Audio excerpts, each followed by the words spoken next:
When you think about what you want and why you want it, you almost always get into the receiving mode.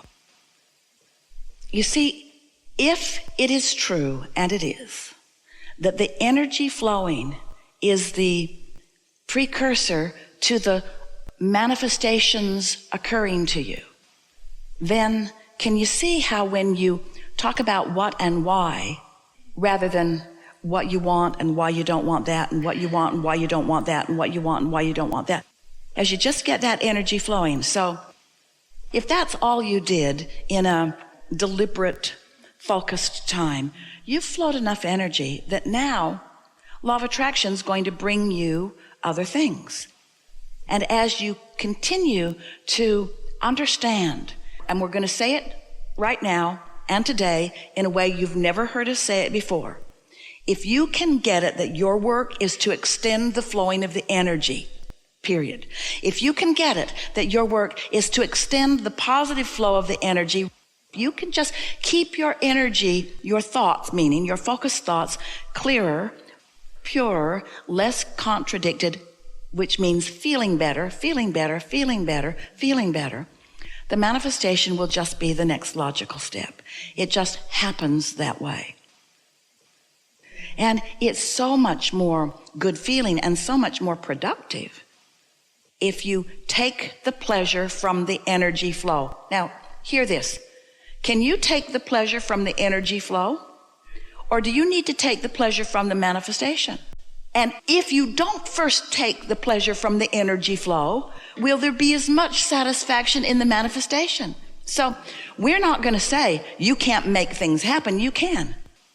You could move into action today, or you could take the pleasure from the energy flow, and then take the pleasure from the energy flow, and then take the pleasure from the next idea that comes, and the next idea that comes, and you could increase your awareness of your worthiness in a way that you have not ever allowed before.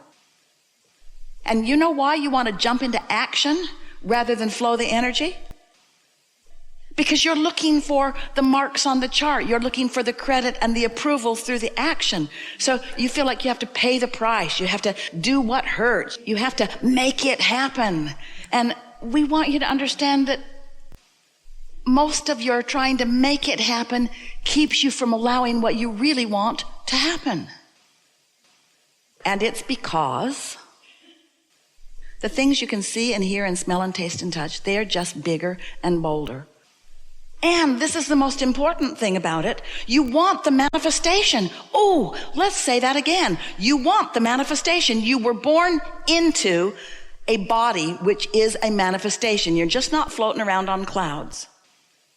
You were born into a manifested body. Not only a body that can be seen and heard and smelled and tasted and touched, but that can see and hear and smell and taste and touch. You couldn't be more manifested. You couldn't be more bloomed and blossomed and full. You see, you are a physical being in a physical environment. And it is right that you want to create physical things in physical environments. We're just telling you how to do it. We're just explaining to you how to bring about the things that you want without the struggle. And it's odd, but the way you have to become more physically focused is to understand that the biggest part of you is non-physical energy. In other words, it's a little bit funny, isn't it, that we're saying, oh, physical humans, be more vibrational and your physicality will be more satisfying. And you say, we don't get this vibrational stuff.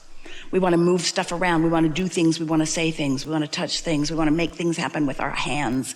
And we say, and you are doing that. But if you want the satisfaction factor, flow the energy first and do only inspired action.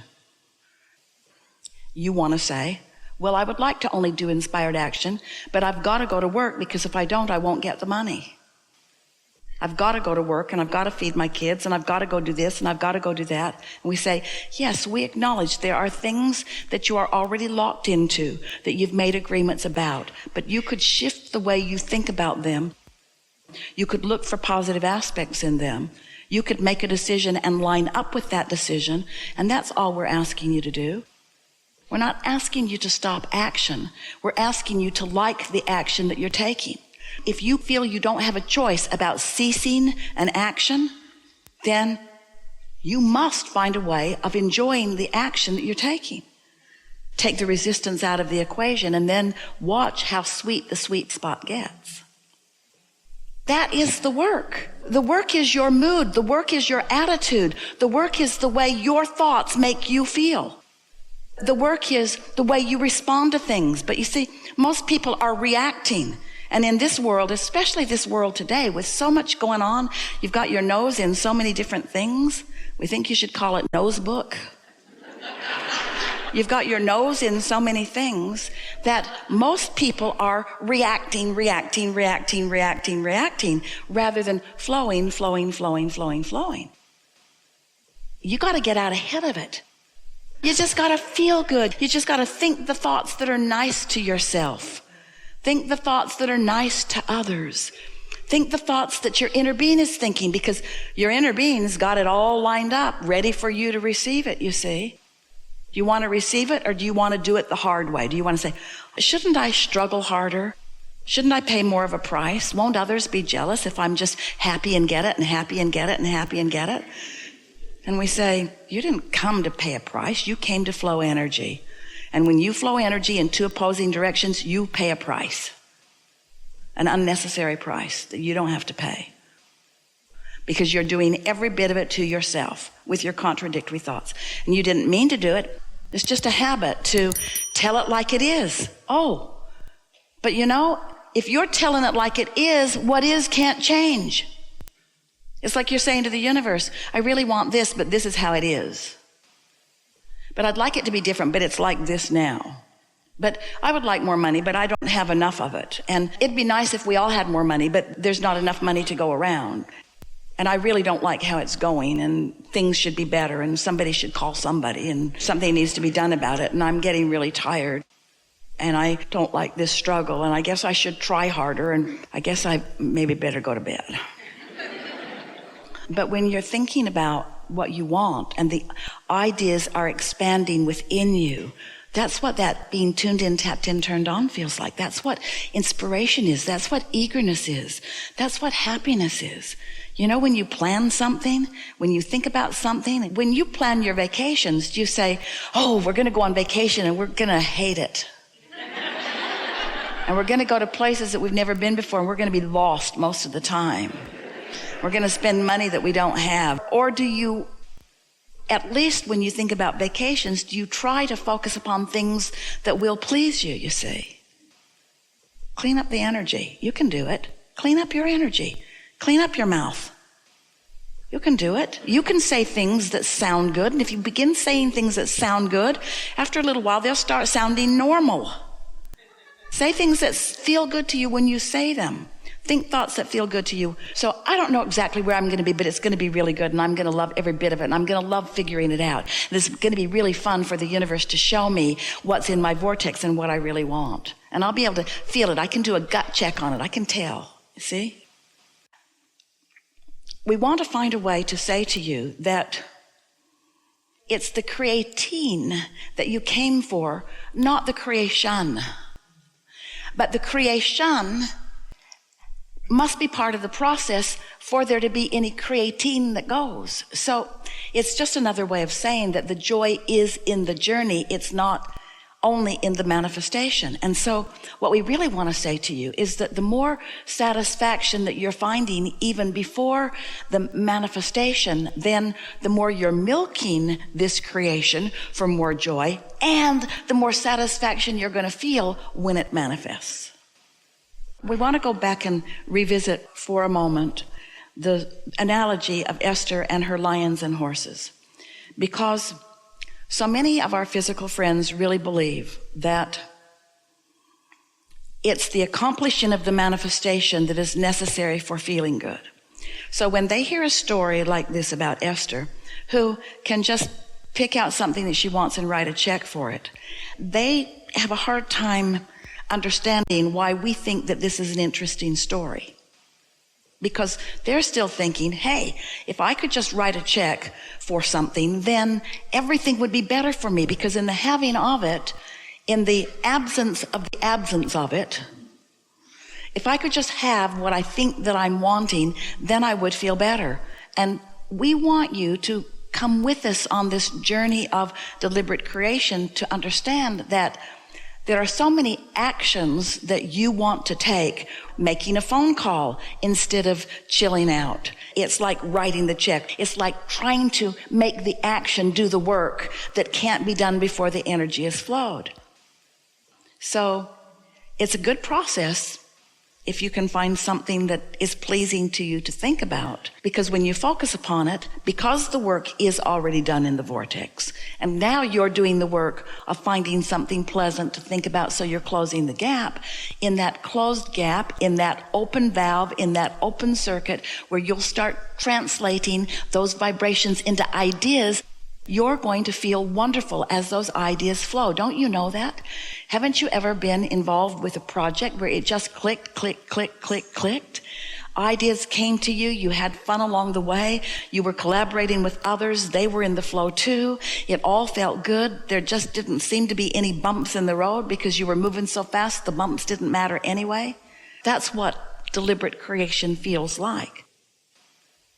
It undoubtedly seems like it would be nice for all of you if you could just take enough time off from all of the responsible things that you feel like you have to do until you could get in sync with the rhythmic flow of the energy so that you could just follow through with inspired things. And we also know that it doesn't feel to you that you need to do that because your children might starve before you come into alignment or. And so we know that you are in an interesting position because you really have to carry on while you are, maybe, if you want to, modifying your perspective to be more thought rather than action, more emotion rather than action, and more inspired action rather than contrived or controlled action. Now, we want to explain exactly how this works. This vortex that we're talking about, you have been building it incrementally. And whether you recognize it or not, we want you to know it's perfect for you. So this vortex has already, between what you've sifted and sorted and what law of attraction has done with your vortex and the vibrational version of it, the majority of the work is done. More than 99% of the creation is done. It isn't about effort factor, it's about alignment factor. So if you can accept that it is already accomplished and that now you have the simple experience of just getting into a chilled place where the natural unfolding is for what you want to begin occurring to you, to begin appearing to you. It's like this, as it's gathering momentum and really gestating in the state of becoming, and you are feeling good mostly just because you want to and because you figure out what kind of thoughts help you feel good and what kind of thoughts don't, and you avoid those that don't and you focus on those that do. So you're feeling good often, which means you're closer and closer and more often in that receptive mode. And because you are, then an idea occurs to you. Oh, and often you say it's an idea of desire. Well, that desire didn't just start when you got the idea. It's been well underway. The fact that you got it means that it's really ready to come to fruition, and you're ready to translate it into fruition. So when the idea occurs and you feel that exhilaration, what that means is you let that mature idea flow into your mind, and now manifestation is right around the corner. Really good.